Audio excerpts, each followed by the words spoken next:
Well, it's hard to believe that Christmas is just 4 weeks away. My wife said earlier, next Sunday is Advent Sunday, first Advent Sunday. Well, this is not a Christmas message this morning, but in some ways, or this afternoon, thank you, in some ways it's leading up to Advent. So I guess when we look at God's Word, this could be a sermon of Advent for Advent. You figure that one out as you go along. As we look into God's Word, we would pray that God would reveal to us where our treasure lies, where our devotion is, what is precious to us. How many of you here today have treasures? Now, I'm not talking about barrels of money or a mattress stud with $20 bills or a chest full of gold. I'm talking about things that you might own that are important to you, things that you treasure. I'm sure we all have them. A couple of weeks ago, my wife decided that she was going to get rid of some of the stuff that she owns. She has 2 curio cabinets in the house, and lately it seemed like the smaller one just didn't seem like it was fitting anywhere. And so she decided that she was going to clean it out, get rid of the stuff, and get rid of the cabinet. Well, as it happened, she did clean it out. And when she began to sort the things that were in the cabinet to get rid of, she couldn't get rid of anything. It all meant something to her. It was her treasure. And I have to say this afternoon that I'm no different. I have a shed that I built a couple of years ago, and right now it's full of junk. And it's full of things that I will probably never ever use, but I can't bring myself to throw anything away. And so when I read these verses of Scripture, the ones that we just shared together in Matthew chapter 6, there's always one verse here that really stands out for me. Jesus, talking to his disciples, he said, "Do not store up for yourselves treasure on earth." But the one verse that really stands out for me, it almost as though it jumps off the page, is verse 21, where he says, "For where your treasure is, there your heart will be." Now, when we read these verses of Scripture, we automatically think that Jesus is talking about storing up treasure in heaven, eternal things as opposed to material things here on earth. And that's true. That's what he's talking about. But I also believe that he's talking about how we live here on earth. What value we put on the things that are dear to us, our material things and our relationships. Do we value the things that we own and the relationships that we have more valuable than God? Now, I'm sure that there's not any of us here this evening, who can't say that they don't own anything that we can't get rid of or we can't live without. Yet we have things that we treasure or things that mean a lot to us. We want to hold on to them. And they're important to us because sometimes of who gave them to us or for whatever reason we received it. I have things, and they're just that. They're things that I hang on to because of who or where they came from. And the problem occurs when the gift becomes more valuable than the giver. The things I have, the material things, the gifts and trinkets are valuable to me because of who gave them. But when they become more valuable to me than the one who gave them, they become worthless.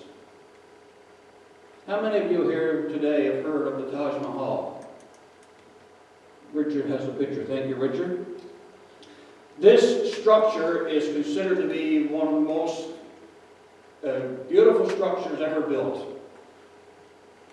It's considered to be one of the 7 wonders of the world because of its elaborate construction and the fine architecture and the material that went into this building. But the story of its construction is very interesting. And I don't know if you know it, but let me share it with you today.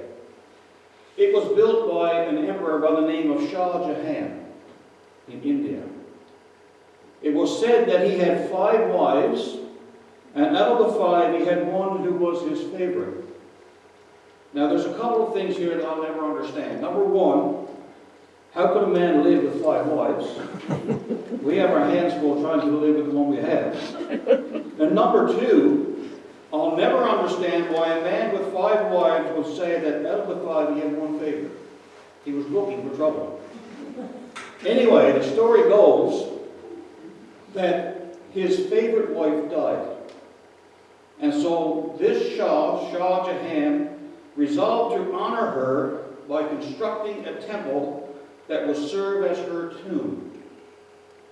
And so her coffin was placed in the middle of a large parcel of land, and the construction of the temple began around it. No expense will be spared to make her final resting place a magnificent place.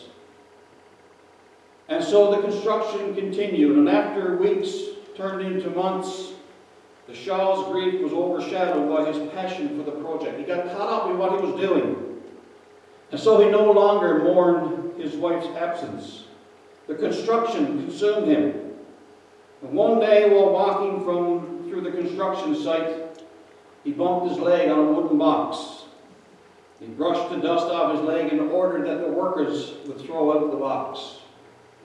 But what he didn't know was that he had ordered the disposal of the coffin of his wife was now forgotten, hidden beneath layers of dust and time. And so the one the temple was intended to honor was forgotten. But the temple was erected anyway. You see the picture of it. He became so consumed with the temple that he forgot the reason it was being built. Max Lucado, in his book entitled The Applause of Heaven, says this. He said, could someone build a temple and forget why? Could someone construct a palace and yet forget the king? Could someone sculpt a tribute and forget the hero? And he said, you answer those questions. Answer them in a church. The next time you enter an assembly of worship, position yourself where you can see the people, and then decide. He goes on to say, you can tell the ones who remember the slain one. They're wide-eyed and expectant. Their children watching the unwrapping of a gift. Their servants standing still as a king passes. You don't doze in the presence of royalty, and you don't yawn while receiving a gift, especially when the giver is the king himself. And he says, you can also tell the ones who see only the temple. Their eyes wander. Their feet shuffle. Their hands doodle and their mouths open, not to sing but to yawn, for no matter how hard they try to stand amazed, their eyes start to glaze over. All temples, even the Taj Mahal, lose their luster after a while. The temple gazers don't mean to be bored. They love the church. They can cite its programs and praise its pastors, and they don't mean to grow stale. They put on hats and hose and coats and ties and come every week, but still something is missing. The one they once planned to honor hasn't been seen in a while. But those who have seen him can't seem to forget him. They find him often in spite of the temple rather than because of it. They brush the dust away and stand ever impressed before his tomb, his empty tomb. The temple builders and the Savior seekers. You'll find them both in the same church, on the same pew at times, even in the same suit. One sees the structure and says, what a great church. The other sees the Savior and says, what a great Christ. Which do you see? Where is your treasure? For where your treasure is, there your heart will be also. Now, we would like to think that our treasure, our hearts are in the right place. We would like to think that there's nothing that will take our hearts away from God. He is our treasure. There's nothing that will take his place. yet there are those who come week after week, or those who listen on social media week after week, and they are so uninterested. They do so with little or no expectation of anything happening. It's more out of obligation than out of honoring the one who gave so much. And then there are those who come only when it's convenient. If it's not too much trouble, they come. But more often than not, it's easier to stay home. And we've seen this especially in the last 2 years. Their treasure is their time. And that's more important to them than taking time for the one who took time for us. For where your treasure is, there your heart will be also. And then there are those who hold back from God that which is rightfully His. They hold back their tithes and offerings because they think that they can't afford to give it all to Him. They need that sense of security, thinking that they have everything under control because they don't trust God to provide for them. Their own sense of security is their treasure. They need to be in control. For where your heart is, for where your treasure is, there your heart will be also. And then there are those whom God has bestowed great talents and abilities upon. They are good at what they do, but somewhere along the way, that gift or that ability becomes more important than the one who gave it. And we have seen this so many times in ministry. People who possess great talents, and over time they forget where it comes from. We saw a lot of this over the years with bands people. I'm not saying all bands people, but there were those who were good at what they did, but they almost worshiped the music and not the giver. In one of our appointments, we had a lady who was a very good singer. And one Sunday morning, she sang a song, and I have to admit that she did a good job, and she touched my heart as I listened, and I'm sure the hearts of those who listened to her that day as well. And so following the service, I made a point to go to her, and I told her that I enjoyed her choice of song and that she did a really good job. And her response set me back a little bit. When I told her that she did a good job, she simply replied, "Well, after all, I am a trained singer." No thanks given to the giver of the gift. No acknowledgement of thanks to God, just the fact that she was trained. Friends, when we do things because it benefits us and not to bring glory to God, then our treasure is far from God. For where your treasure is, there your heart will be also. And so it's easy sometimes to do things for the wrong reason, or we do things with the wrong motive. If God is not the center of all that we do, and if He's not the sole reason why we do it, then we should stop doing it. And that's why Jesus said, "Store up for yourself treasures in heaven." Invest in the things of the kingdom, and do not let the things of the world, the things of the flesh, turn your heart from Him. We're good sometimes of going through the motions, like Maxwell Cowell said. We become bored and we yawn because we're so uninterested. And before we know it, our hearts move away from our Creator.